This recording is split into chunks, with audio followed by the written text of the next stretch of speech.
This is the DRS train. Where have we heard that before? I'm Peter Brook.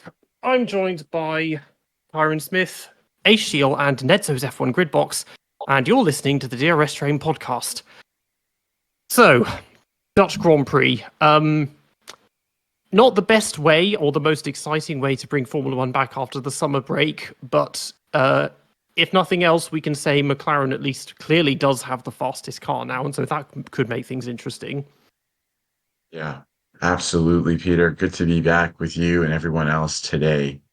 I think this was a race that now has put beyond any sort of debate the notion that McLaren isn't the fastest car, as Lando and Oscar were implying before the summer break. That car is the class of the field. And even with yet again another poor start by Lando Norris, they were able to reclaw their lost time and pull out a significant lead, at least with one driver. So that is the quickest car, and the only target they can have for the rest of the season, I think, is to win these races. But they need to be finishing on the podium if they want to beat Max Verstappen.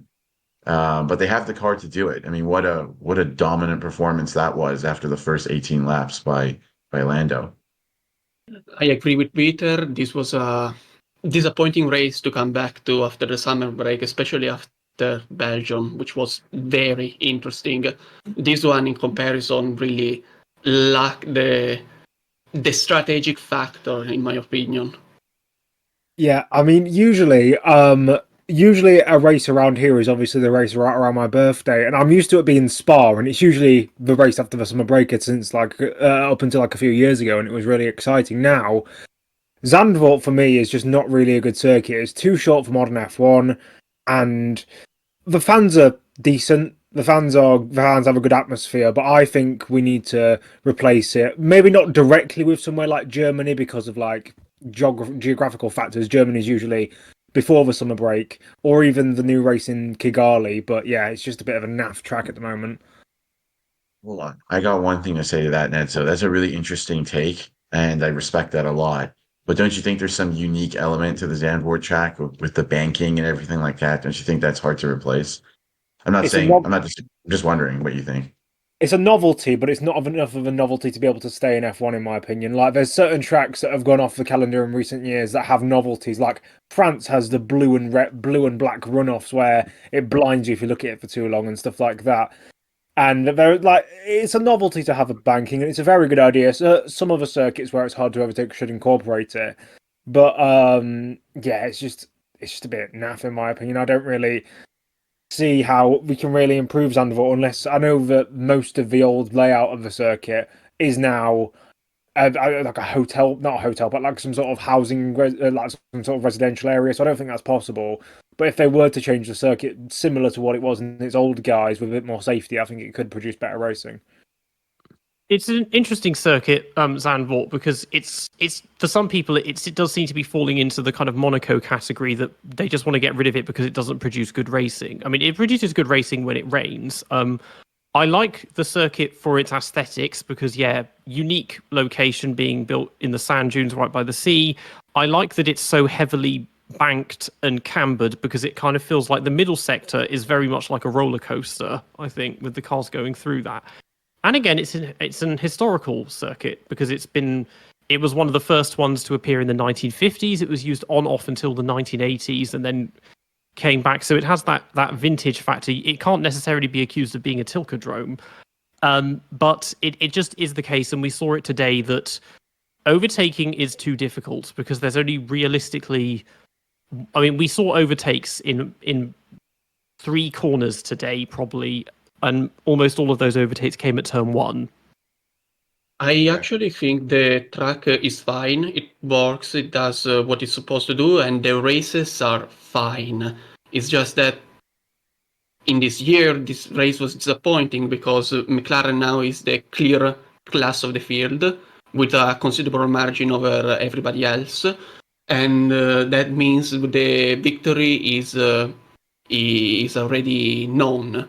It's a foregone conclusion, and the difference between 2021 and 2022, which also had foregone wins for Max Verstappen with the best car, is, in my opinion, that at least in those years there was movement both both at the back and in the midfield.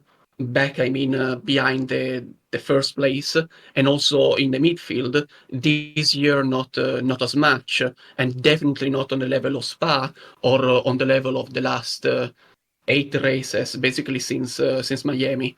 And so this is a disappointing race across 2024. I don't think it's necessarily a bad race overall. It's just nothing much happened, but conditions were difficult. Drivers were making mistakes, and I think that made the overtaking even harder. And so we didn't see much action. Especially, I also felt that the Pirelli really were hard to manage. I think drivers went off just a bit because a sudden gust of wind, and they lost a lot because they had to bring the tires back into the operating range. And so that makes overtaking difficult. So I think what we'll do, what we always do basically, is go team by team. So let's start with race winners McLaren. Lando, aside from the very start of the race, he did everything he needed to do. I mean, he got pole by almost 4/10 in qualifying, and then lost the lead almost immediately, as he tends to do, but got it back convincingly, and then won by a huge margin. And it was surprisingly strong circuit for them. This has been one of the few times where it's been easy to say for the past 6 or 7 races that McLaren had the fastest car, but this time it was just so incredibly obvious that that was the case, even if Piastri himself did kind of falter compared to Lando, but they did everything right today, really. Absolutely. And what was stunning to me was just that middle stint where Max seemed to kind of fall away, and the McLarens had, at least Lando had, so much incredible grip and pace on a consistent basis that was where you saw that the car has better traction, it keeps tire temperatures better, it generates tire temperatures better, gives the drivers that confidence, which really, again, I think if you build a car like that, you really should have more than 3 wins at this point in the season. I don't really understand how McLaren only have 3 wins. They've been running into each other, and there have been so many issues that even though this is a good step in the right direction, I think the team is still not where it should be in the championships. And, look, Lando drove well, but he still made a mistake at the beginning of the race. And the other driver was pretty hopeless today. I mean, that was a weak performance by Oscar. Seemed that, if you look at his team radio transcripts, that he wasn't happy with the tires. But that's, that's part of the game. And they have the fastest car. I mean, there's just no, like you said, Peter, there's no debate about it. It was just so obvious. The question is, I think for McLaren, can they finish 1-2 in front of Max Verstappen? Because it's not going to be enough just to, have one driver finish ahead of him. They're going to need both to take points off Max, and they didn't do that today. I think we shouldn't really persist on the fact that McLaren didn't really win as much as they should have. Today they won. Today they had the best car, and even more, Norris was able to set the fastest lap time at the last lap, which is what Hamilton used to do when he had the fastest car. And Piastri, yes, he underperformed. I think he really was the main victim from the conditions, from the difficult of overtaking today, because he was stuck behind Russell, and then he was stuck behind Leclerc. If he wasn't stuck behind either of them, he'd be second today. So I think there isn't really much negative to say about McLaren. Rather, I find interesting how McLaren is able to consistently bring improvements which work, because today, yet again, they had another improvement, and today I think even more than all the previous races, they were the dominant car. That So, is Ace, in a huge... Tell me? So Ace, like just to like quickly interrupt you. So why was Piastri stuck behind Leclerc? Right? Like that's my point. Like why if you're in a car that can eke out a 20-second gap with relative ease, but why are you stuck behind a Ferrari? Right? Like we can, we can give McLaren their flowers and say they did a good job because they won the race, but one of their drivers finished fourth. So in your opinion, since you're the one saying this was a positive result, why do you think Piastri got stuck behind Leclerc? Because that's unacceptable. If you have a car that quick, you shouldn't be stuck behind a Ferrari, right? I Or am I think missing Piastri something? underperformed. Look, I think Piastri underperformed. He should have finished better. Then I think that conditions were difficult. He tried to do a different strategy. He overtook Russell, and instead Leclerc he wasn't able to. I think that Leclerc was the best driver of the day too. So this track really isn't that difficult to defend. You just need to get an excellent exit out of the last corner. Then into turn one, if you go for the inside, then the car on the inside, you just push it off into the gravel. The stewards will never penalize you. And if instead you let him on the inside, you just try to brake later than him, and you've basically defended your position because nowhere else on the track you can overtake, except maybe if the car ahead makes a mistake between turn 8 and 9 before the second DRS zone. But today didn't really seem as much as an issue as it was yesterday, those two corners. So Piastri underperformed. I think, honestly, it's not that important. What I really want to focus on is that McLaren is bringing upgrades which work. Norris today won. Instead, the main opposition, Red Bull, decided to revert back to the start of the year spec with the floor from all the way to the Bahrain. They cited that they wanted to bring the car back into a workable range where it is easy to predict the car to drive, so that Perez could perform better. I think Perez did perform better relative to the previous races. I also think that Red Bull is no longer even the second best car. I think Ferrari is a second best car. Not exactly today. Ferrari was second fastest in the race, but they were abysmal yesterday in qualifying. And so that evens out for a Red Bull that should have finished as second.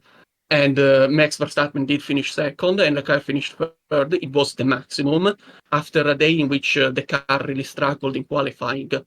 Then I think that Red Bull did a really bad choice reverting back to these start of the year spec, because on race pace, the Ferrari was faster. That's what I'm trying to get. They reverted back to a car that was easy to drive, and that car, easy to drive, is slower than the Ferrari. And if it wasn't for the abysmal qualifying, Leclerc would have finished second, and probably Piastri also would have overtaken Verstappen because Norris was able to, so Piastri also would have been able to. Yeah.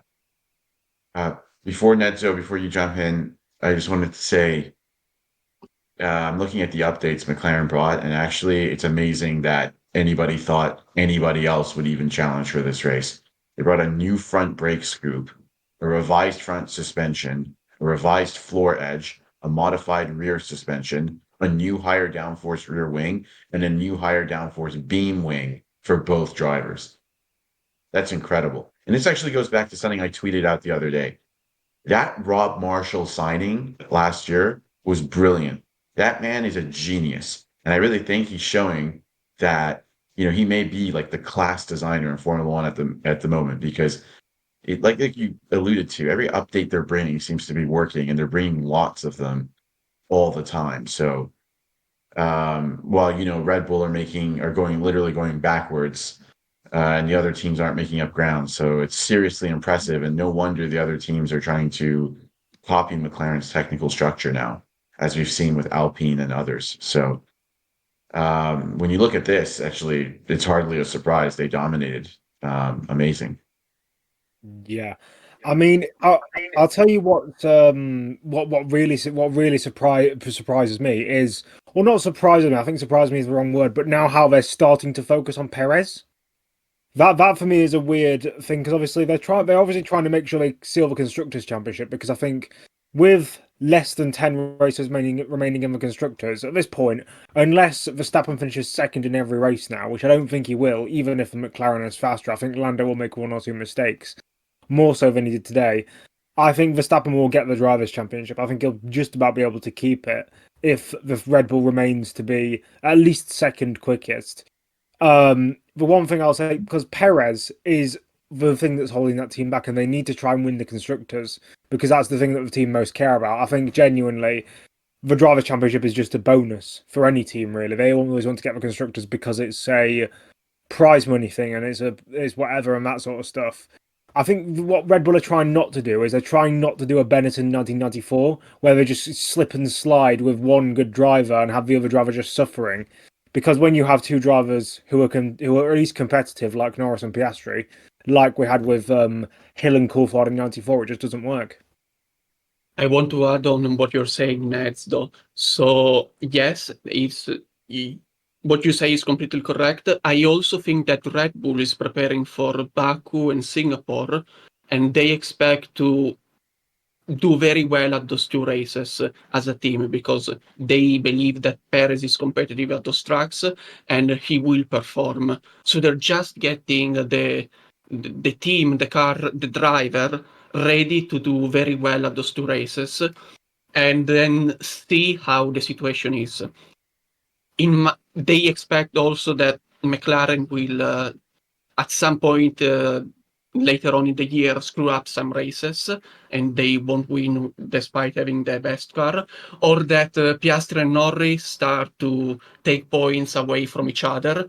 And so I think they feel safe in both championships, less so in constructors, but they will see the situation after Singapore and then decide how to continue. I also think they're terribly wrong in doing so.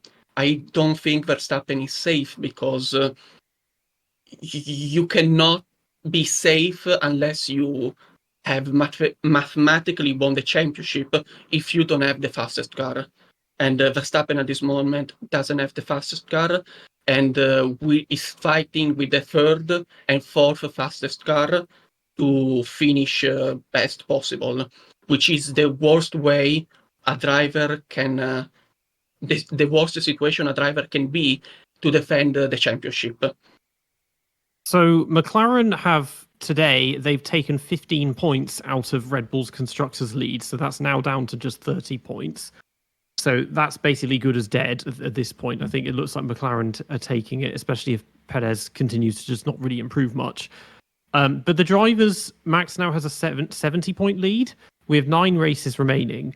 That means that if Lando pulls a Verstappen and wins all of the remaining 9 races with fastest lap, and Max is second in all of those races, Lando wins the title by 2 points at the final round. So that window is still there, but if he fails to win any races and any of those races are won by Max, that's gonna make things really difficult, and it will be very, very marginal near the end.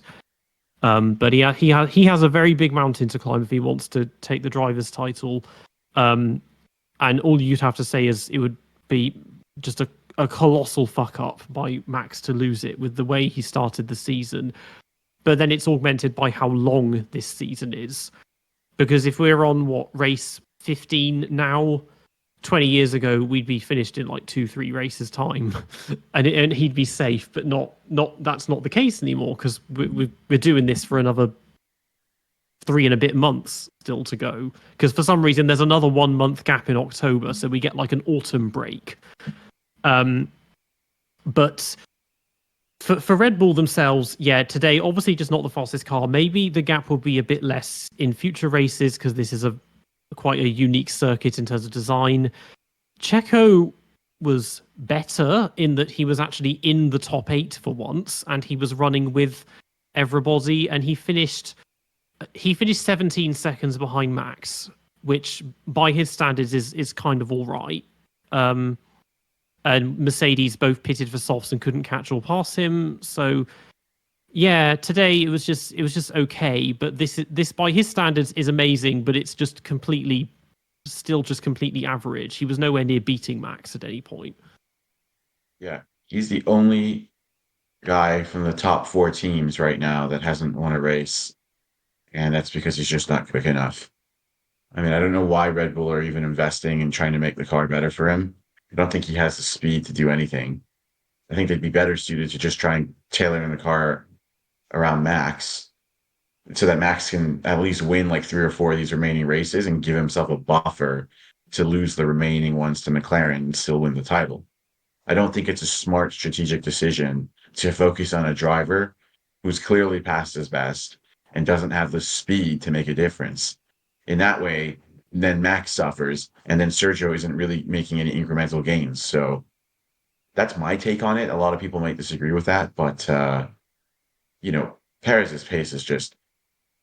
Martin Brundle said it in the commentary. Max is actually showing, why he's a world champion, because I actually think, as Ace said earlier, if it weren't for certain things going against Ferrari, I think Leclerc could have finished second. And Max is really doing an amazing job, I think, to actually put this car up there on a consistent basis, because data shows, onboard show, he's not fully comfortable, and the car is not as quick as the Red Bull and as the McLaren, and at times as other cars too. So I don't think focusing on Perez is a good idea. Like, to me, it should be all the chips should be on Max. So that's my take on it. If Red Bull want to win this driver's title, but yeah. Obviously, you said if Red Bull want to win the drivers' title, they obviously have to focus on Max. But obviously that's true, because Perez isn't winning the drivers' championship. I think we can all agree on that one. But yeah, it's a case of what is Perez's performance ceiling. We don't really know what Perez's performance ceiling is. If he can get to the results where he was at the start of the season, like I think his last podium was in China, where he was getting like thirds and seconds. If that can be his performance ceiling, and Red Bull can have Max finish second or whatever, then they can guarantee the constructors' title and maybe lose the drivers' title, which could be possible if, let's say, Piastri finishes second in one of those races and the gap to Norris is 10 points rather than 7, as it would be for first and second. But I believe that if they can get it to work where Perez is finished consistently 3rd, 4th, 5th, in the top 5 at least, then this is a good idea. But if he's doing what he's done now, which is 6th, potentially 7th, obviously he's coming up to a good stretch of races for him, street circuits. He's known for being good at street circuits and places where human rights are questionable, we'll say. He's known for being good in those type of venues.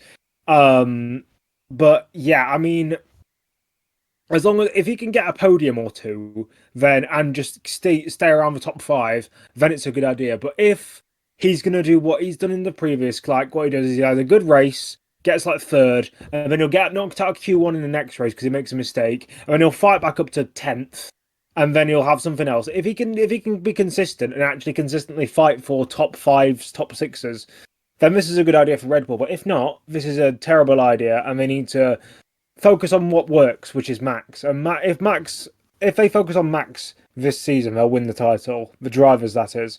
But they aren't guaranteed to win the constructors if they do that. Even his racecraft isn't that good. Even in the race today, Sainz lunged past him at turn 1, didn't he?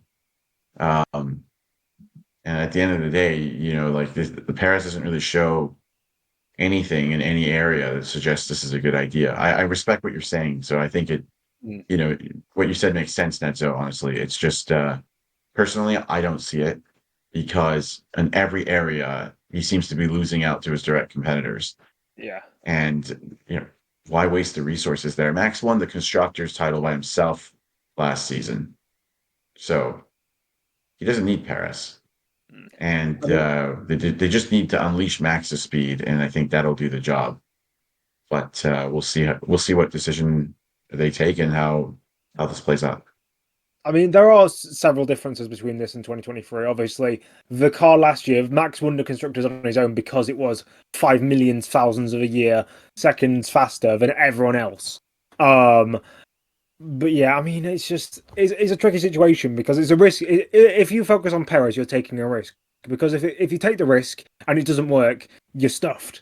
But with Max, you know what you're getting. You know that if you focus on Max, you're getting the Drivers' Championship. There's no doubt about that, because he will win 1, 2, 3, 4 races, and that will stop Norris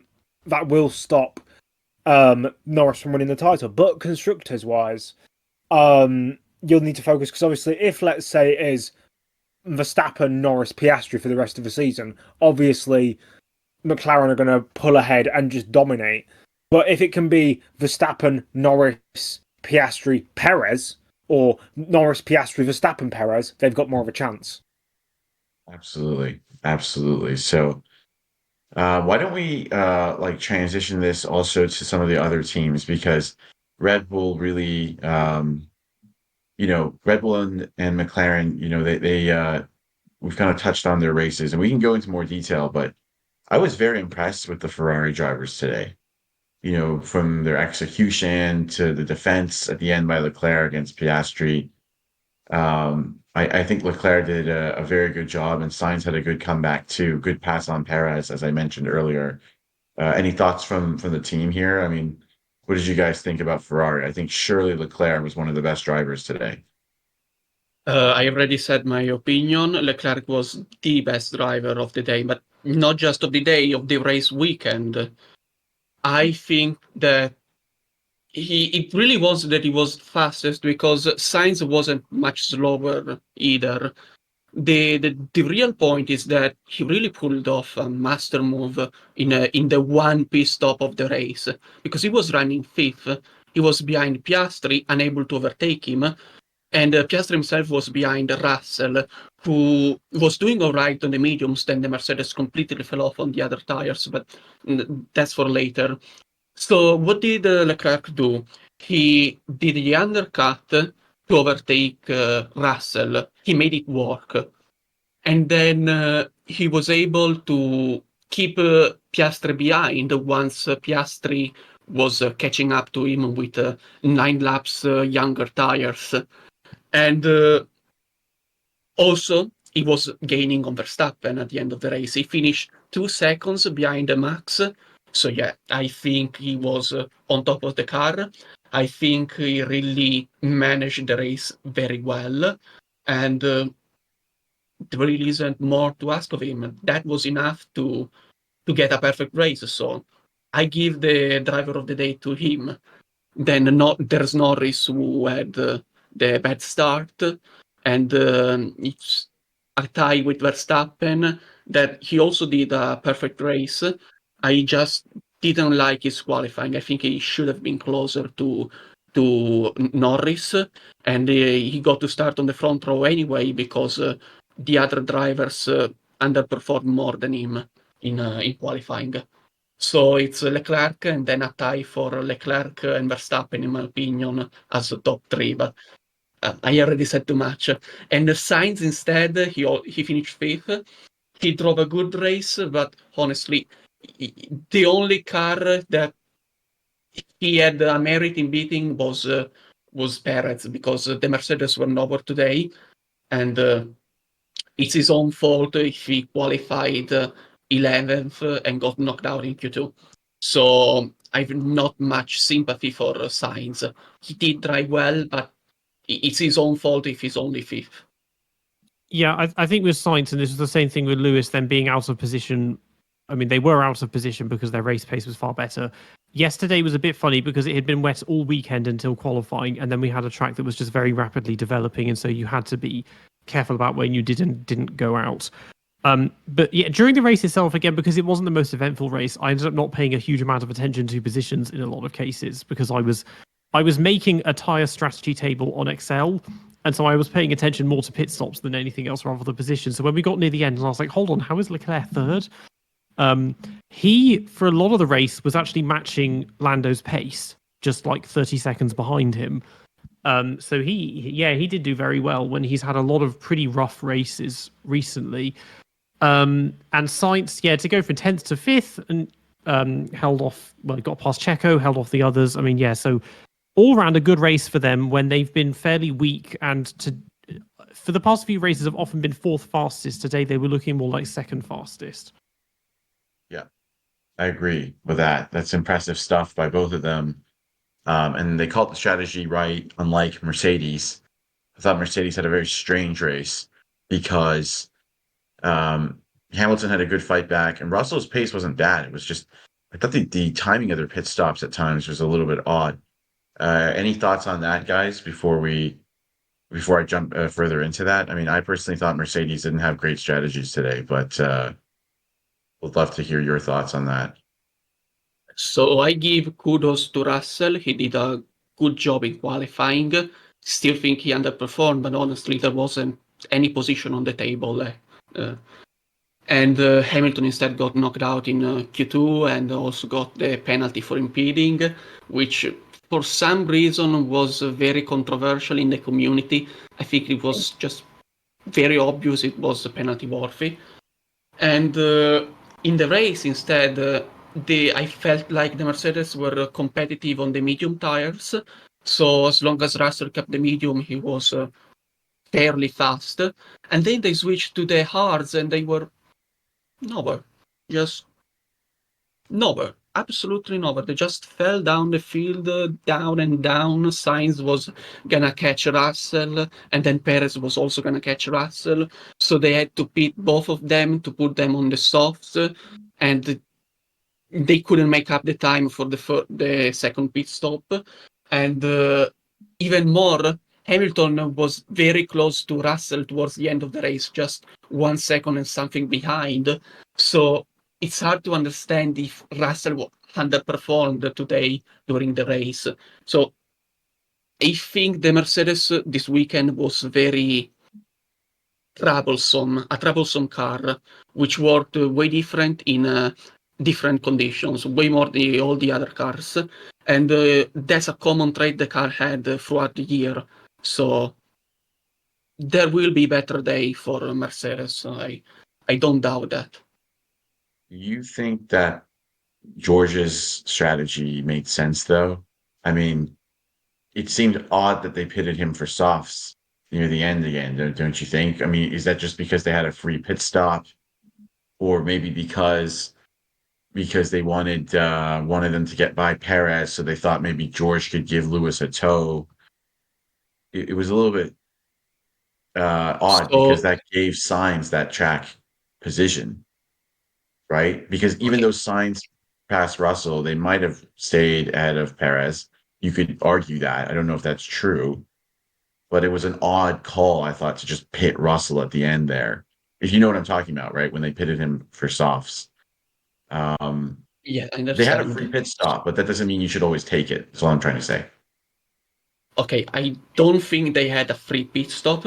I think they understood that with Russell it was hopeless. They went on the hards and they were massively off the pace of the top three.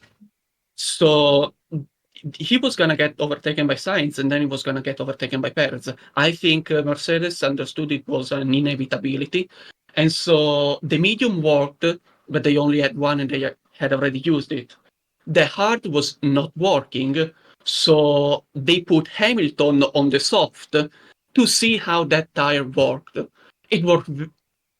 I think they thought it worked very well with Hamilton, so they put Russell on the soft tire, and then on the soft tire, Russell was getting caught by Hamilton. So I think Russell was not good on the soft tire. Hamilton was, and so they lost. I think at worst they really only lost the 6th place to Perez, but I don't think Russell could have defended from Perez under those conditions. I mean, if you beat him and you know he's gonna lose 2 positions, I think the team was pretty confident that the hard tire was hopeless. So I think the strategy was sensible. Mercedes was the 4th best car today, and they tried to do something different to not finish 7th. That's it. I'm going to just rebut to that. Don't you think they could have kept him out there to try and slow Sainz down so that could have helped either one of them past Perez in the end. You see, they could have used him as a roadblock instead of just pitting him like that. But you're right, his pace was abysmal on those tires, but it just seems like they kind of pulled that trigger early. They could have maybe just kept him out there to cause some chaos. Um, but what you say makes a So, lot of sense. Yeah. so wait a moment. You think that they should have kept Russell out so they could slow down Sainz and maybe bring him into the fangs of Perez and maybe some mess, and then pit Russell? Well, that would help Hamilton pass Perez. Okay, they could have used Russell as a roadblock for Lewis Hamilton. If I remember correctly, Lewis Hamilton was 20-something seconds down, and when they pitted Russell, he was 17 laps from the end. So, yes, it could have worked. I think they thought giving Russell the soft tire was a safer bet, and it didn't turn out to be that way. It's a reasonable strategy. It's exactly what Haas did. If just to go back to the midfield for a moment, Haas tried to do exactly that. They pitted Hülkenberg very early, and then they kept Magnussen out for very long. And so when everybody of the midfield pitted, except Magnussen, there was Hülkenberg in ninth place. 10 seconds down, there was Magnussen. And Magnussen was literally slowing down to put Albon into Gasly, into Alonso, into Stroll, and just made them lose a massive amount of time. I don't know from the onboard if you think the same when there was the five-way fight down the straight. Magnussen, out of the last corner, he slowed down in front of Albon. And so Albon had to take evasive maneuver. I don't know if you got the same feeling. I did. I think that what you're saying is exactly kind of what I was also thinking. It's just that, at the end of the day, I want to bring it back to the point that I think that Mercedes probably had a few options available to them, and probably they were so taken aback by Russell's lack of pace that they thought, this is maybe the only thing we should do, and they didn't think it was worth it to use him as a roadblock because he'd be easily passed, right? It's possible they thought, like, this is just not worth it. This guy isn't even capable of being a roadblock because he's so slow that he'll get past easily. So, but to me, Zandvoort, as you said, Ace, and Peter also mentioned, is a difficult track to pass on, right? So if you're going to be a roadblock anywhere, and to Nedzo's point at the beginning, like there's no real overtaking spots here, why not try it at Zandvoort, right? Like you're not going to be a roadblock at Spa. You're going to be a roadblock at Monaco, at Zandvoort, at Singapore, probably a few others. So, it's just hindsight is 2020, but I just thought maybe Mercedes' strategy wasn't as adventurous and ambitious as it could have been. Every point counts, and they probably left some, or just a couple on the table today. But that's neither here or there. I mean, Nedzo, Peter, do you have anything else to add to that before we move on to the midfield?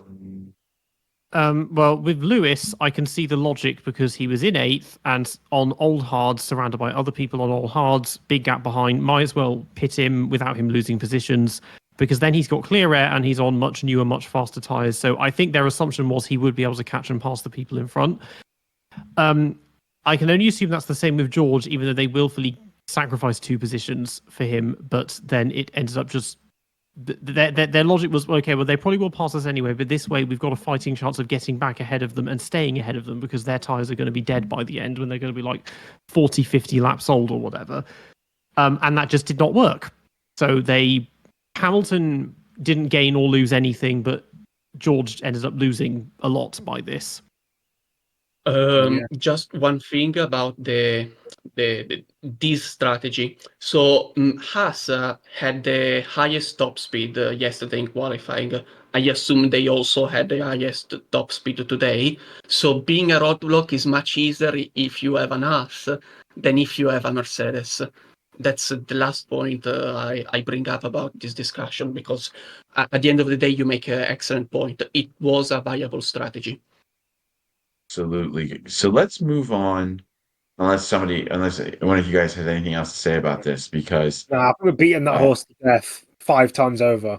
I mean, Lewis. Yeah, I could assume. I mean, my first thought was that they might start Lewis on hards because he's further back and just gain positions on the pit lane. But I guess they thought it was better to do it on track with the softs, and that did work because he gained 4 positions in the first 18 laps, and then came to loggerheads when he reached like top 8 places. But yeah, basically worked. He went from 14th to 8th, so you know. Yeah, he shouldn't have gone out in Q2. Shouldn't have impeded Perez. I put a tweet out about that. People trying to defend him. Like, genuinely, how can you defend someone not getting out of the way when they could have easily done so before? Obviously, you got the corner. You can just go to the outside before the racing line turns into the outside. It's simple. He was like, because he was about as wide as he could go, but then he could have just slowed down a lot more because you could see he's kind of going into the corner with Checo. It's like he wasn't on a hot lap, so there's nothing to stop him coming almost to a dead stop just to let someone through quickly. Anthony Davidson was like, he was in the wrong place at the wrong time, and there was not really much he could have done. I'm like, yes, he could have done. He could have either A, stopped, or B, gone to the other side of a circuit, you thick cunt. He made his own bed this weekend. People just tuning in the race and saying, whoa, what a comeback. Well, why was he even down that far, right? Why was he starting so far down? That was his own fault.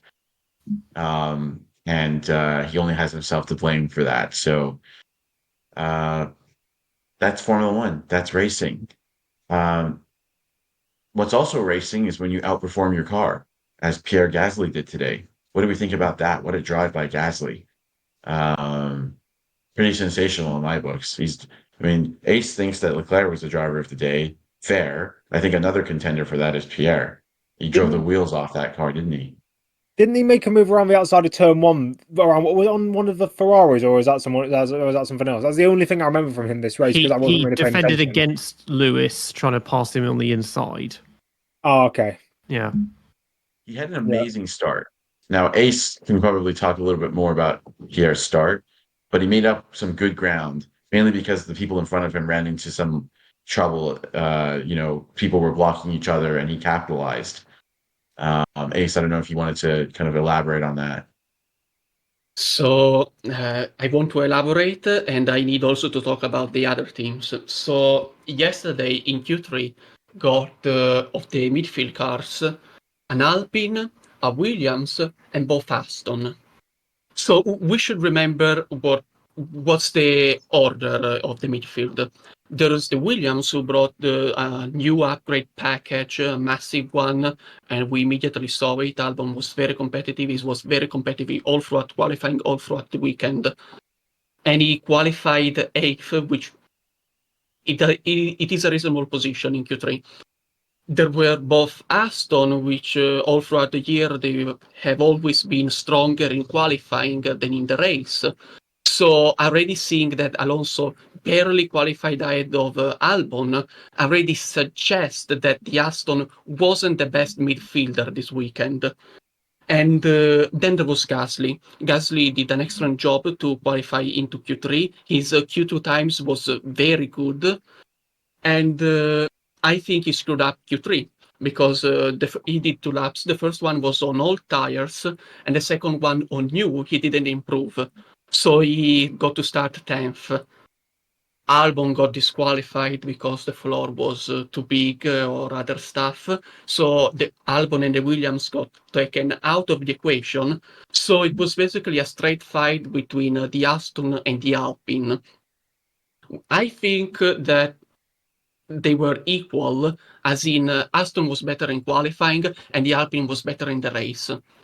As soon as start developed and Gasly got in front of both Aston, I think it was a foregone conclusion that Gasly would have finished 9th, because on race pace the Alpine is ever so slightly better than the Aston, and we saw it throughout the race that Alonso and Stroll, they were very close, but they kept slipping back. First, at the start, Alonso pushed a lot. He was trying to get right back past Gasly. and he failed on at the end of lap 1 because Gasly kept on the outside, and then the second chance he got, he tried to go on the inside, but not enough. He didn't have enough traction, and so Gasly kept ahead. And then he had taken everything out of the tire. Gasly opened up a gap. Alonso tried to undercut Gasly from 3 seconds back, which became 4 because on the lap Alonso was pitting. Perez did the lunge at the end of the second DRS zone, which lost him an entire second. So Alonso didn't really got a proper shot at overtaking Gasly for the undercut in the second stint. And so that was basically it, the race. The Alpine was saved from an undercut, and the Alpine was ever so slightly faster in the race. Gasly's merit is doing a good job at the start. Maybe he should have qualified better because Stroll made a mistake on his lap, so he could have started even higher than 9th. He should have started 8th. But nevertheless, he finished 9th. It was the best from the car. He was the best of the midfield. I don't rate him as much as Leclerc because he really only had to do the good start, and then everything fell into his hands. It was not the case for Leclerc. Evidently, this is one of his stronger circuits. Gasly, if you think that 21 he was 4th, 22 was 11th, but that car was awful, and then last year he was 3rd, and then today he finishes 9th or whatever. So yeah, I think it's just it just being one of his better circuits, and obviously resoundingly beat Ocon, who's the outgoing driver, because the other main bit of news from Alpine. Things are changing a lot there now because this is the first race with Oliver Oakes Olivier Oakes, as the race or Sky Sports put it on their tweet about him as their new team principal, and they announced Jack Doohan is driving for them next year. So they're trying to sort of reorganize themselves and get their asses in gear again. So you brought up Ocon, so I remember that he existed in this race. With all due respect, Ocon sucks on this track. Because I remember last year, at some point, when they all got back onto the dry tires, there was Gasly in some very good position, and then there was Ocon 7 seconds back, also on a good position. And Gasly had the 5 seconds penalty because he had speeded in the pit lane. So I was thinking back at that moment, okay, good. Ocon is the better driver, so Ocon really just needs to be 2 seconds faster over the next 20 laps, and boom, he's gonna take Gasly's place, and he's gonna be 4th, and maybe fighting for something better. And instead, Ocon just fell off massively. And it was Gasly was doing well on that car. And this year, I feel it was the exact same. Gasly was extracting the performance of the car, and Ocon was just massively underperforming. So again, that is a further point why I don't think Gasly was at the level of Leclerc, because Ocon, as a comparison, Ocon sucks here. So even if you're average, you're gonna look very good in a comparison with Ocon. Yeah. Bit harsh, but unfortunately it is true. I think Gasly is excellent around this track. Ocon has struggled around here. And it goes to show you, like on a track where you can't pass, if you make a good start, if you execute things right, you can do an amazing job. I think Gasly's going wheel to wheel with Albon in the first corner was also telling. I mean, Gasly, very brave, good pass, but what a pathetic radio message by Alex Albon, calling that dangerous. I mean, that's what we want to see more of. So credit to Gasly for providing some entertainment. I will note that he had a bit of a precarious moment at one of his pit stops, nearly collected the mechanic in the pit stop, but that wasn't really his fault either. So nearly ruined it. Alpine nearly managed to shoot themselves in the foot figuratively, but in the end, he did a very good job. Credit to him for doing that. Regarding Aston, I just wanted to say that I think Alonso still did a good job to get into the points, passing Hulkenberg at the end. Like you said, Ace, I don't think that car was as quick as the Alpine in the race, but Fernando still managed a way, honestly, to get a point in the end. So, Hulkenberg could have gotten that point. That was up for grabs. So you have to give credit as well to, Aston for at least salvaging something out of the weekend. Nesto, do you want to add anything to the conversation? Not really, because I can't remember. You're always talking about Alonso. Where did Stroll finish in the end? Because I wasn't really paying much attention to him. Oh, he finished 13th, so Yeah. his race was basically because okay, I'll take it a turn talking about Aston. It's fine. Recently, that is since Miami, I feel like watching Aston and Alonso is very. It puts me on. It puts a lot of stress on me because I feel like Alonso is on a knife edge. He's trying to get the best out of the car. He mostly is able, but it's always so tight. It's always on the edge of complete ruin. Like I remember back in Spain, he did one slow lap because he wanted to manage the tires, and he got overtaken by a Sauber and by Stroll.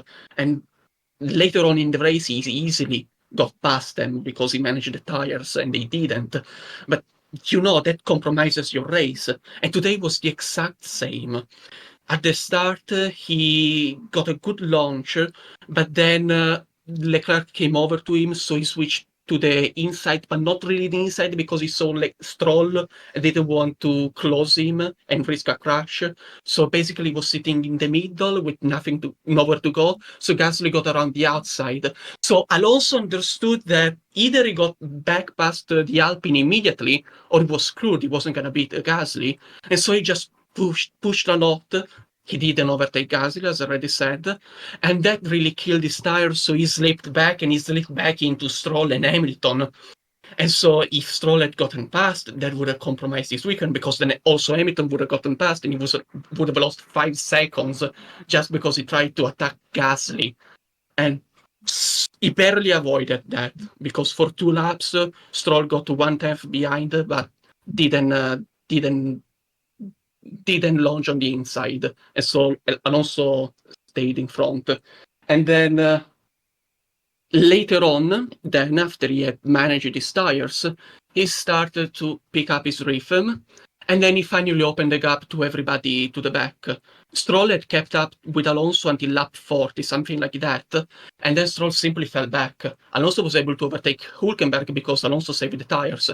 Stroll didn't do as much, and Stroll got stuck behind Hülkenberg. And Stroll also had speeded in the pit lane, so he also had a 5-second penalty.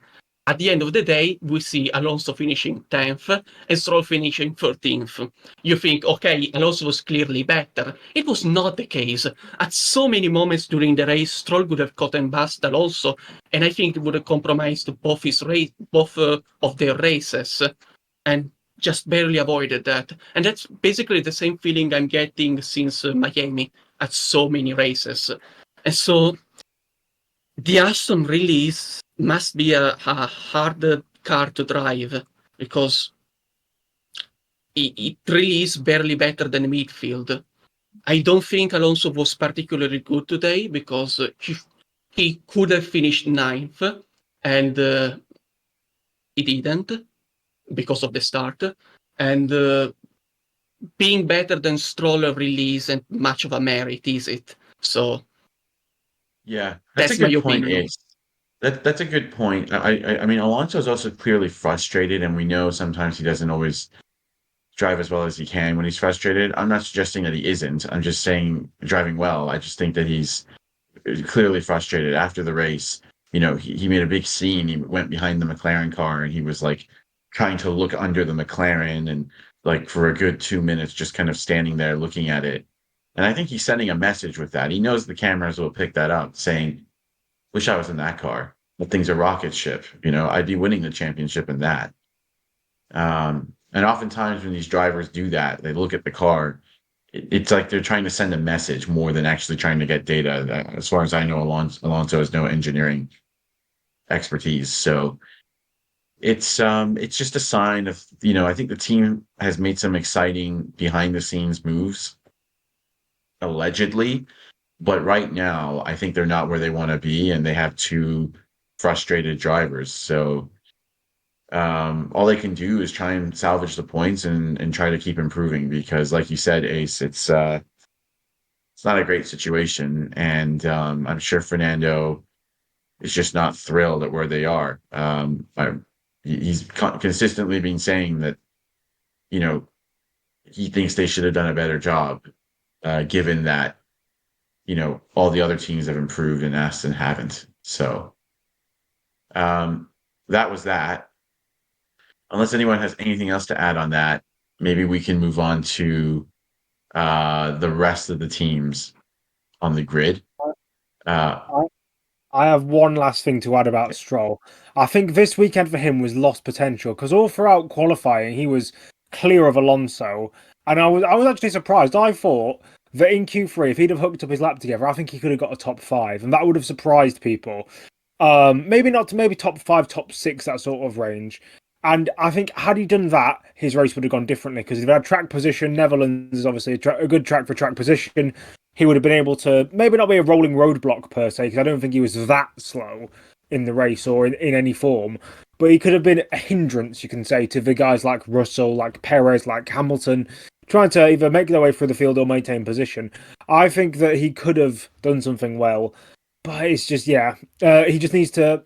He just doesn't clutch up in the clutch moments. He's as literally first corner on his last lap in Q3 or wherever it was, he just fluffs it up and then makes another mistake around the lap, and he's qualifying lower than he should be. It's ridiculous sometimes with Stroll. He's either perfect or mediocre, and that's where he was this week, mediocre. Okay, yes, he was not as good as Alonso because he made mistakes in crucial laps. But let's give him credit. He is fighting. He's not like a Kevin Magnussen, whose entire job during the race is staying out long and blocking everybody to slow them down to help his teammate. Stroll was attacking Alonso. Stroll was trying to get past. Surely he didn't succeed. He probably could have succeeded if he was a better driver, because Alonso is beatable at the moment.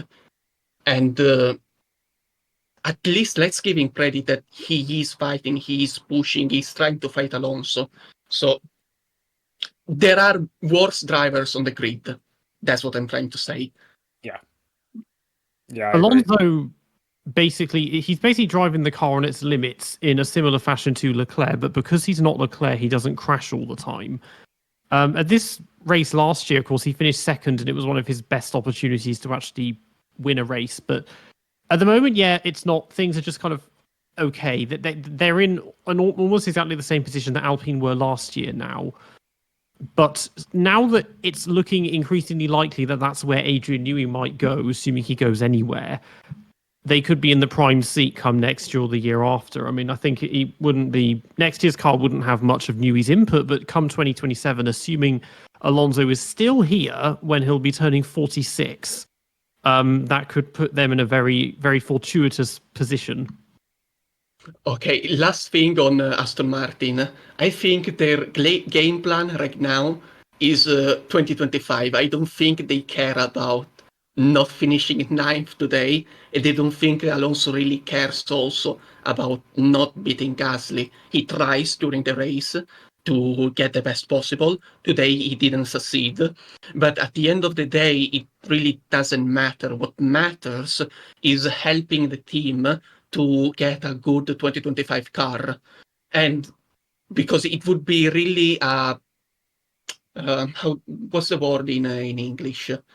It would really be a bad message in the case Newey joins the team, but also for Cardile, who's gonna join in April. If they come up with a 2025 car, which is gonna start using at the very end of the year the new infrastructure, and it's starting to use a team which has understood the problems of the current car, at least they claim. And if the car sucks next year too, it's going to be a really bad look. If the car sucks now, it doesn't matter to the team. So the game plan is next year, having a good car next year. If they don't score any points until the rest of the year, it's gonna be a shame, but I don't think they will really care. Contrast this with Haas, where it's possible they may not even have a car to run next year, because as I speak, I think they're basically currently being held hostage in the paddock by Uralkali, who aren't allowing them to.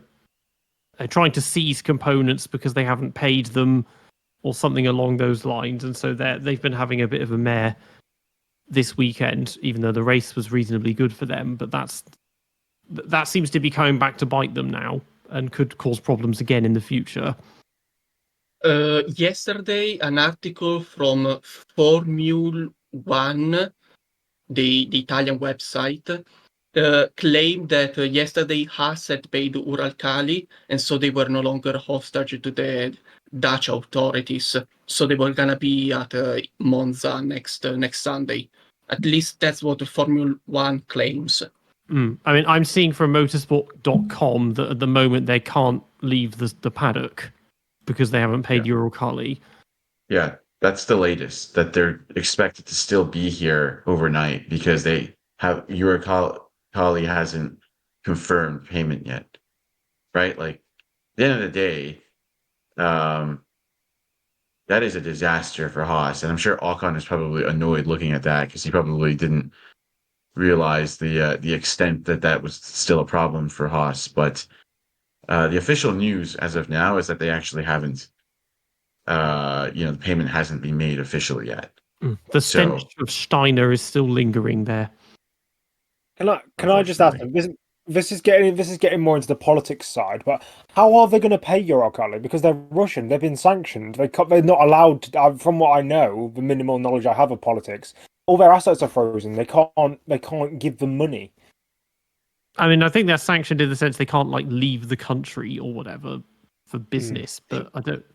Yeah, so Uralkali is awaiting receipt of an overdue refund payment that they gave. So I'm not sure if that would still contravene sanctions, if it's just a simple refund of some sort. All I know is that the team is packing up as normal tonight. So they're packing everything up. And I think they're anticipating Uralkali, gives them the green light either tomorrow morning or late tonight that they've received the payment. So as of now, the payment hasn't been made, but I think they've found a way to pay it.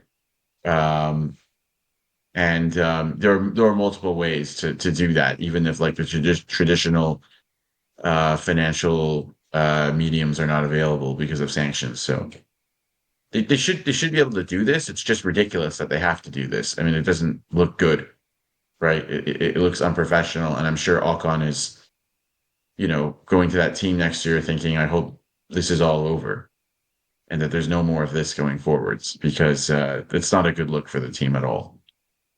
I was thinking how funny of a scene is if Haas weren't able to pay Uralkali due to the sanctions, because basically it would have been a Russian company holding, getting in court the right to getting paid, and then the government says, no, you cannot get paid, but you can hold hostage the team who has to pay you because they cannot pay you.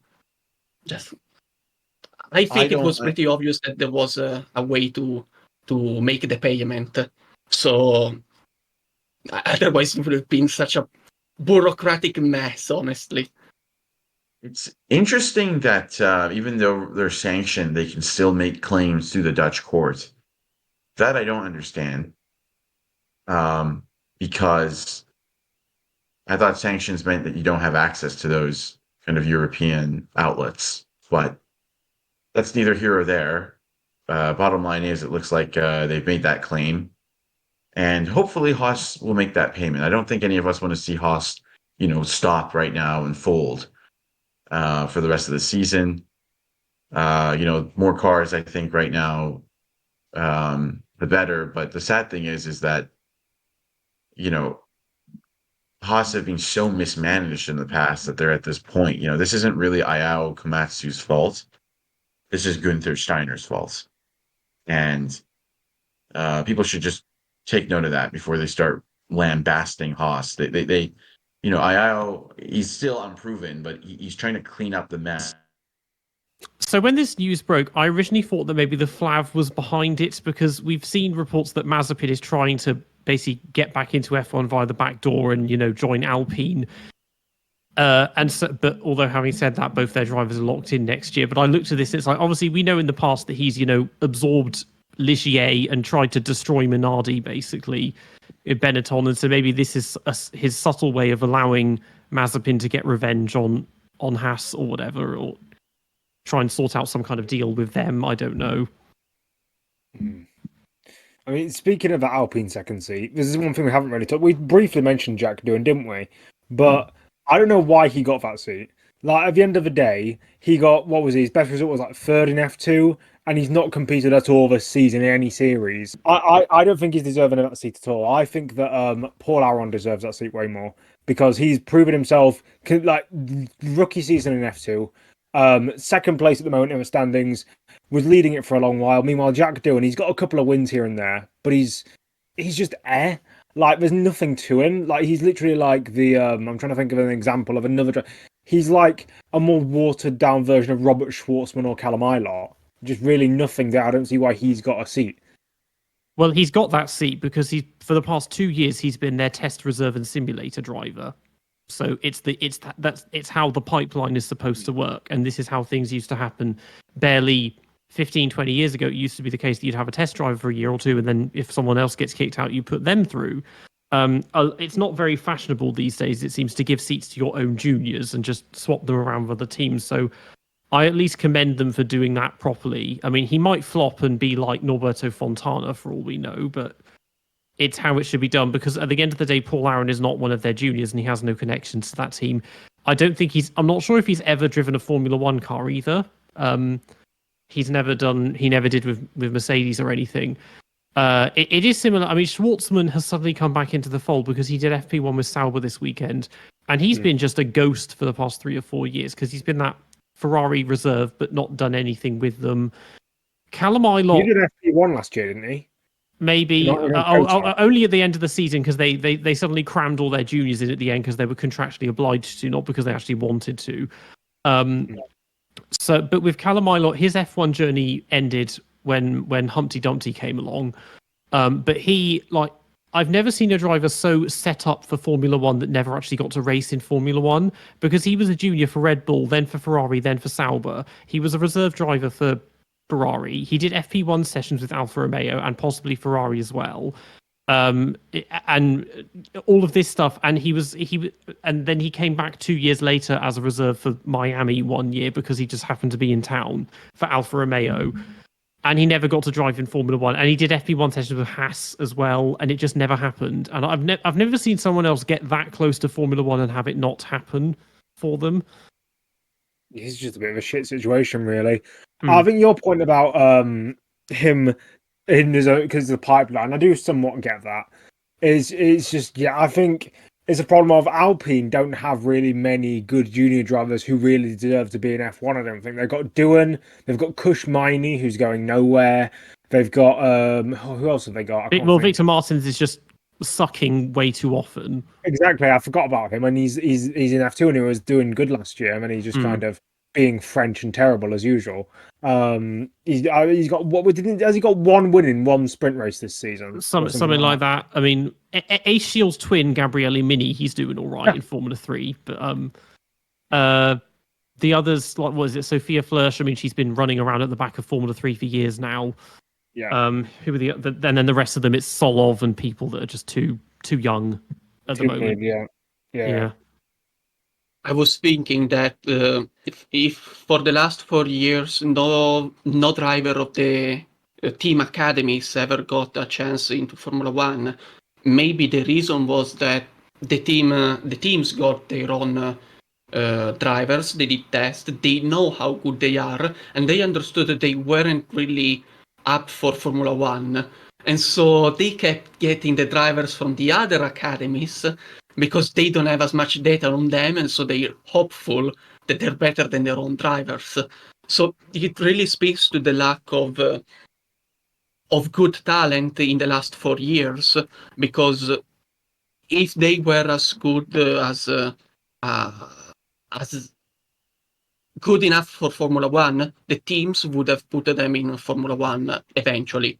They didn't, which suggests that teams don't believe these drivers have the talent to be Formula One drivers.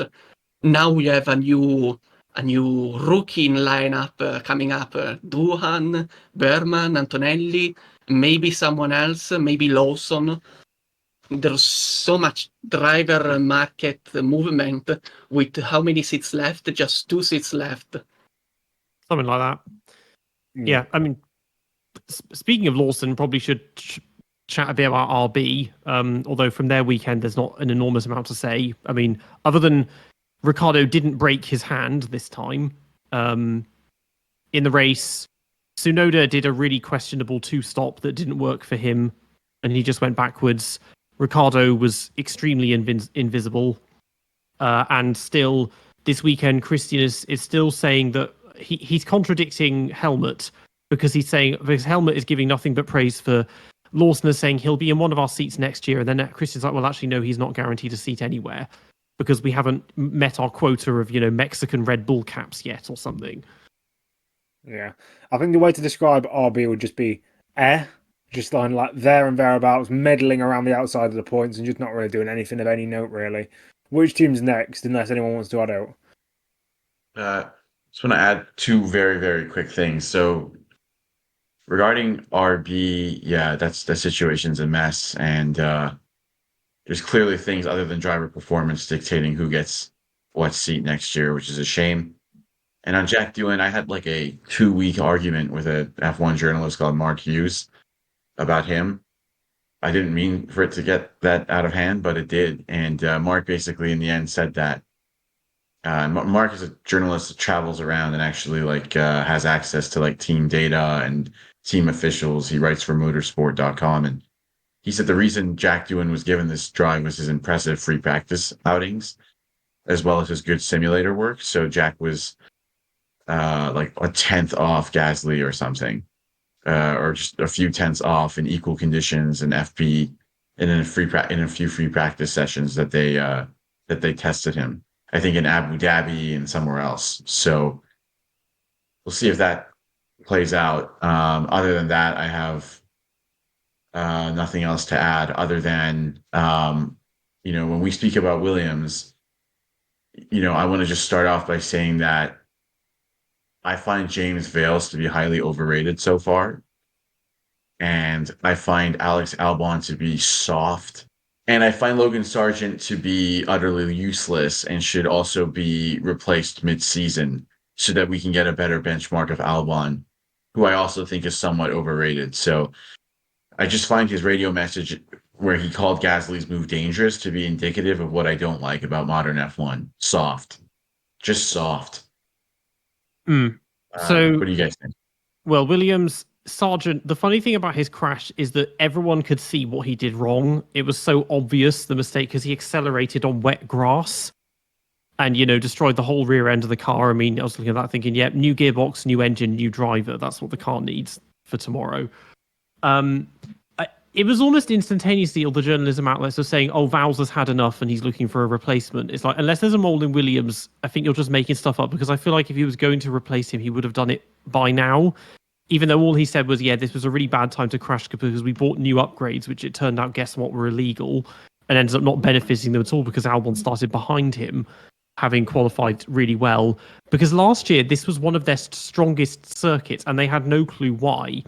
And Logan, he crashed in again twice last year. I mean, the first time was in Q2 and got him in Q3, but then couldn't set time. In the race, that wasn't his fault because it was suspension broke or something. But now, I feel like 20 years ago, assuming he hadn't already been replaced, he'd be out now and they'd have someone new in for Monza. But everyone is just like James Vowles. I love the guy, but he's maybe a bit too nice. Like, I feel like it's going to be like, oh, Abu Dhabi, they'll bring in a replacement, or they'll just leave it to the last second before getting it done. But in the race, like, his race was harmless. It was just that he didn't make any real progress at all, and just doesn't there are no breakout moments ever. Like the closest we had to that was when he did a overtake on somebody in Japan, which Albon got taken out on the first lap, and then he crashed himself or went through the gravel and ruined it. I mean, he nearly overtook Bottas today. He was in DRS range for a while, but then I was thinking, to be honest, does it count if you overtake Bottas? It's Sauber, for fuck's sake. Mm. Okay, let's make things clear. Sauber is dead last. The worst car on the grid. He's not even a midfielder anymore. Sauber is the back marker, the backfield. It is not a midfielder car, so Sargent overtaking Bottas means absolutely nothing. What I want to add is on Powers being soft. I think he's also reached his limit because yesterday after the crash, rumors came up that he really was looking to substitute Sargent for the rest of the year already at Monza. I think that as yesterday stands, Powers contacted Red Bull to get Lawson. And we all know that Marco is saying that Lawson is getting the RB seat, and Horner says, no, Richard is going to keep the seat. And so Powers has to hear the answer to see if they are willing to give him Lawson. And until then, we don't know if Lawson is going to take over. What appears to be the case is that if Lawson is not available, Mick Schumacher is going to take his place, the Sargent's place. So it looks like Sargent is going to get replaced regardless for Monza. And about the race pace of the Williams, they were very strong yesterday in qualifying. I don't know if simply the car wasn't competitive in the race, or if being those 3 millimeters with the floor too big, maybe having to get back into the right spec took a lot of performance out of the car, because today they weren't competitive on race pace. It's hard to judge them given they started both of them last, but Albon followed basically the same strategy as Hülkenberg, and Hülkenberg had a much better pace. So I think that hints at the fact that Williams wasn't as good as Alpine, Aston, and Haas. Probably not even as good as Racing Bulls. So they were only really 5, 6, 7, 8, 9th best team. Yeah, they were only really better than the Sauber today. It's a shambles, and in a way, the attention is on Logan Sargent because of his underperforming drives, but James Vales hasn't made a huge difference, has he, since he's joined either? So questions there could also arise if things don't start to change. Is James really all that people made him out to be? We'll see. But it's just not good enough. And regarding Kick Sauber, I mean, it's not much to say, is there? I mean, Bottas outqualified Joe by 1.1 seconds. And this was after Joe was, hinting at other reasons other than his performance or what keeps him back in Formula One. I mean, Guan Yu Zhou and Logan Sargent are not F1 material. I mean, how many times do we need to say this? You're not good enough. You've never been good enough. And frankly speaking, you're in terrible teams, but even with that, you're still not at the level. So I think everybody wants and expects those two to be replaced for next year. And I'll leave it at that. There's nothing else to say about it. I'll rebuttal your James Vowles point. James Vowles has always said that Williams is a long-term project. He has basically shafted the first part of his journey there so it can get better later on. He's sorting out all the processes that have put Williams 20 years behind in car development. And I believe that he's gonna eventually come good. I think that he's been not harsh enough on Sargent. That's one thing I will say that he's done badly. But in the rest, like the operational stance of things, he comes from Mercedes, which was when he left, in the modern day, in the modern times, all new equipment. Whereas Williams probably hasn't advanced since BMW left. Or even before then, in 2004 was probably the last time they probably updated everything. So I believe that James Vowles is doing a good job. It's hard to tell right now, But I wouldn't be surprised if next year or the year after, if Williams aren't either in the midfield or at the top of the midfield consistently in every single race. They're behind where they were in 2021 still. Because 2022 they came in as the slowest team. Last year they were actually all right because even Sargent got a point, at the behest of 2 disqualifications.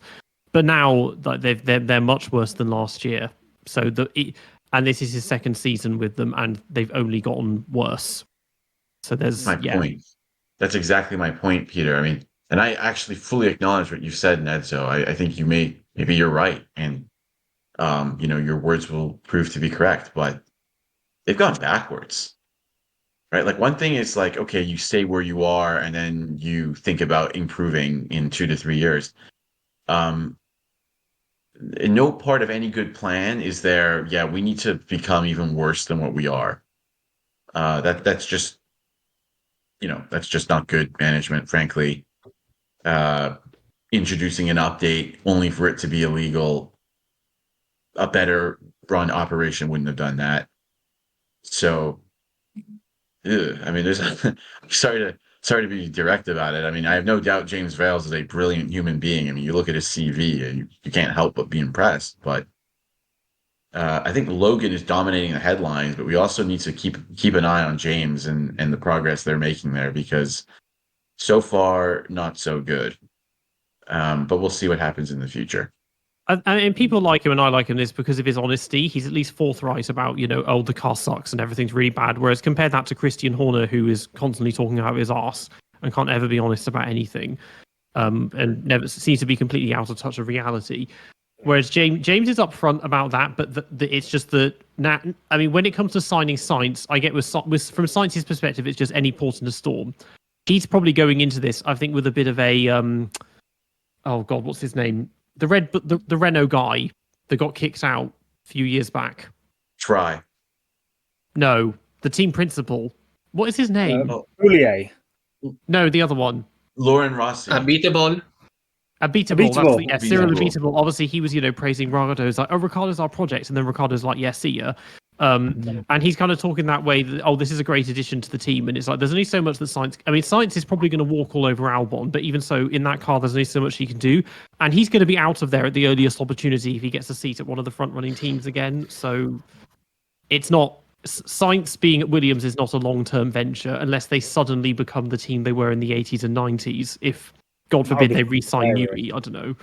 That'd be fucking hilarious. Yeah. So to Netzo's point, here's the quote that James said back at the end of last year. He says, the impact, as I've said all along, is not that I'm interested in short term. I'm interested in the long term. So our new hires will already in the 2024 season have a positive effect, but the real effect will kick in 25, 26, and 27.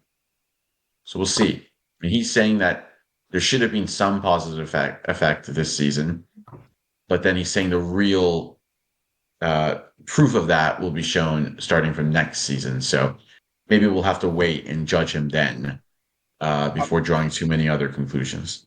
I think it will definitely help that they now have, even if you don't rate Albon highly, they now have 2 drivers who are at least decent. Like, they have 2 drivers that aren't going to be 38 billion seconds off of where the car should be. Albon will probably perform to just over where the car can perform, or just over where the car should be performing.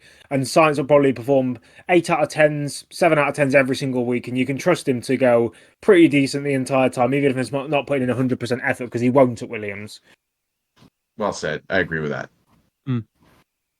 But with at least Logan is in the position where Joe specifically, but Sauber in general, in some ways makes him looks good or makes him look not the worst, because he's basically the second slowest driver on the grid, both in terms of race pace and qualifying pace. Only Joe is slower than him. But at Sauber now, I have nothing to say on Bottas because he basically doesn't exist. But Joe, it's like he's not even trying anymore. In the last few races, we've seen such gigantic gaps from him to everybody else. I mean, in Q1 yesterday, he single-handedly doubled the field spread. Like, the gap to him and Bottas was as big as Bottas to whoever was P1, Norris or whatever. And then today, he fell back. He got the blue flags earliest, and he fell back to something like 40 seconds behind Bottas. So he's basically become the Narain Kartikeyan of the 2020s at this point, just with slightly fewer collisions with drivers while being lapped. Slightly more oriental as well. Yeah. And it's like now there's nothing. It's only the money, because this is a team which it's a team which is already abominably bad, and he's somehow standing out in that and making them look even worse. Yeah, Sauber are going back to their Manisha Calderborn era of just being utterly dog shit everywhere they go. At least they're not doing what they did with Ericsson and are just saying that Joe's the best driver and giving him all the fucking good parts and shit.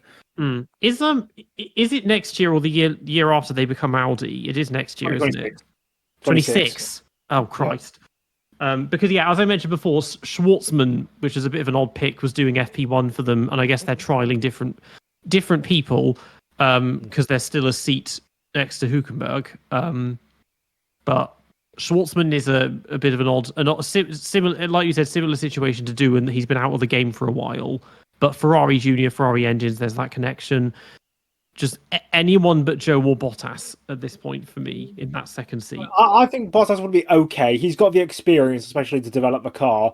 But I mean, he'd only be good in a lower midfield to midfield situation, because after that, getting to the front, his racecraft is nowhere, and he's a bit too subordinate. He's a bit too soft, like Ciaron said about Albon. You basically have Coulthard 2008 times 100. It's like, yeah, he brings technical expertise and experience and all of that, but his driving has just gone out the window, and just he may as well not be there.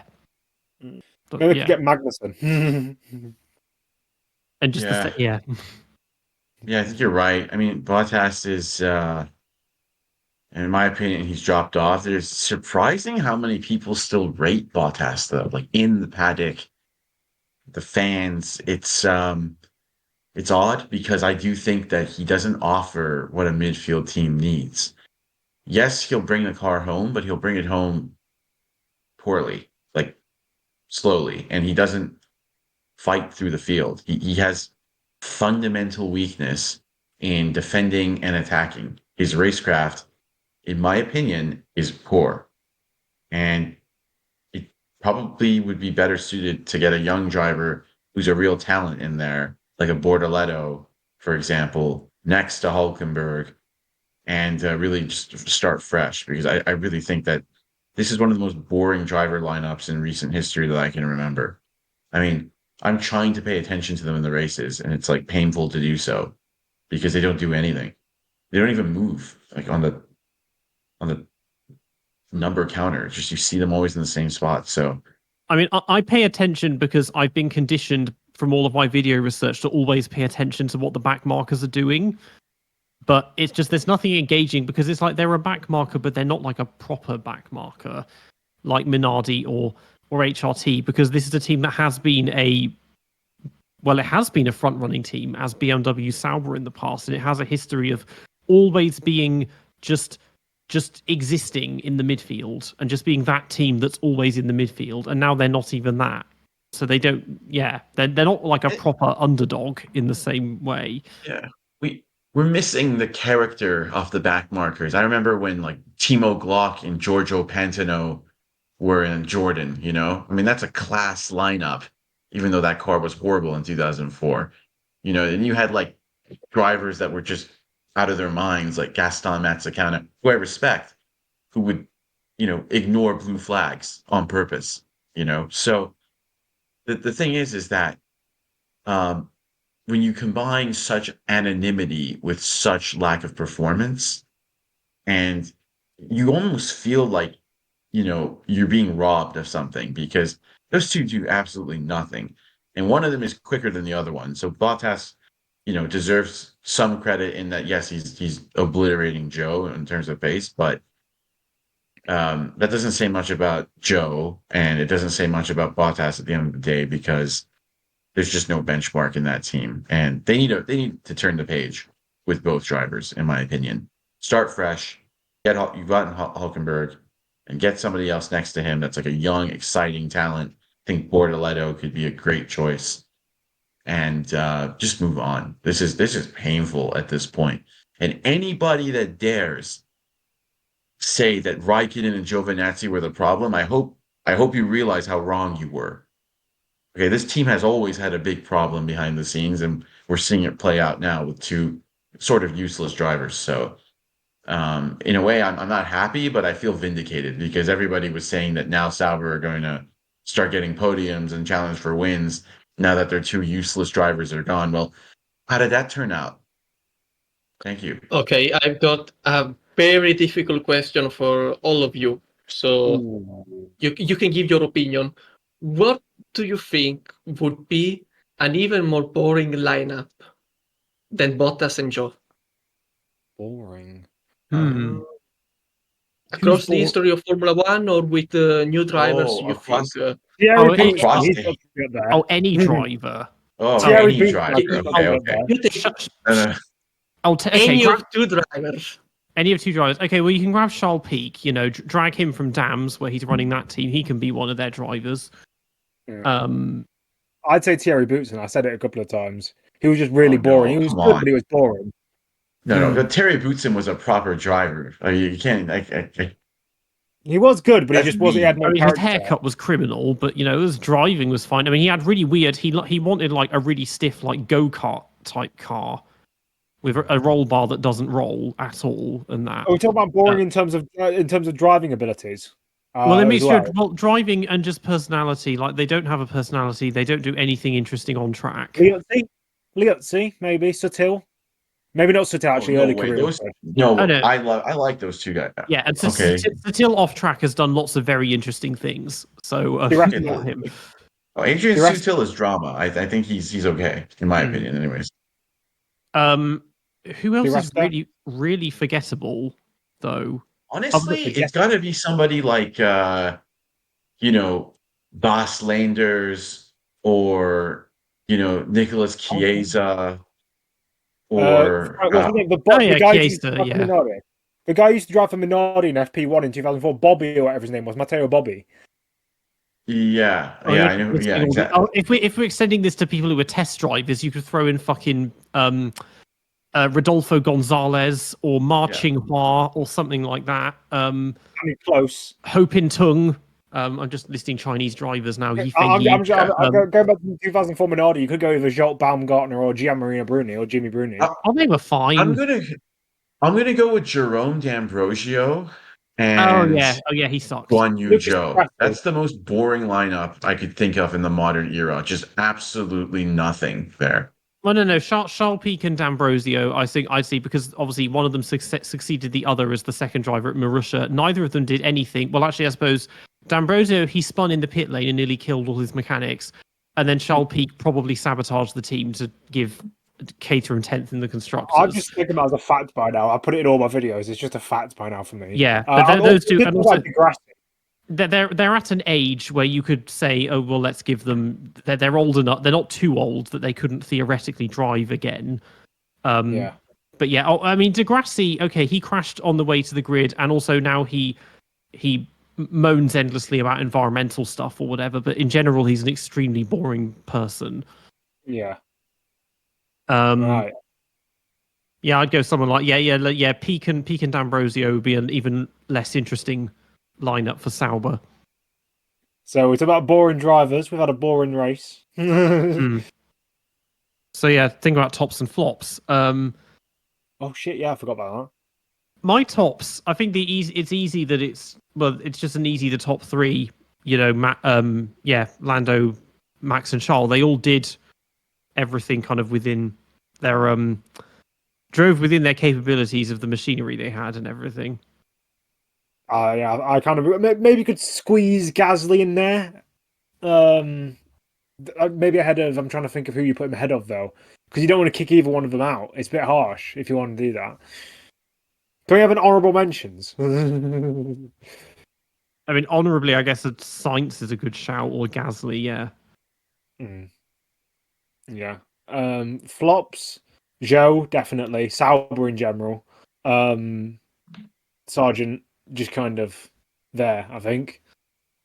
I think the flops have got to be Piastri, Joe, and can we say Sonoda or Sargent as well? So I'd say Maybe Sargent. I wouldn't go for Noda. I think that's a bit harsh. He's not as bad as that's a bit Sargent. harsh, right, for Yuki. You're right.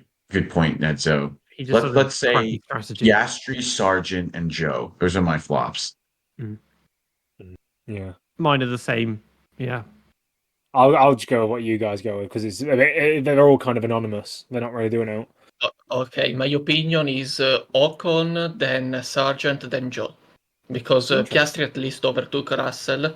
Ocon simply underperformed, even worse than Piastri compared to Norris. So Fair.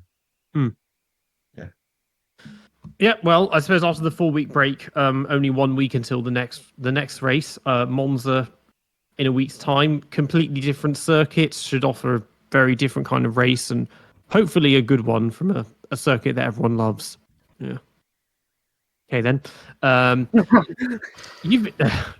You've been listening to DRS Train Podcast. We're on YouTube and Spotify, and you can find us on Instagram and X at the DRS Train Podcast. Make sure to tune in for our next episode. Stay safe, and we'll see you all next time. Bye.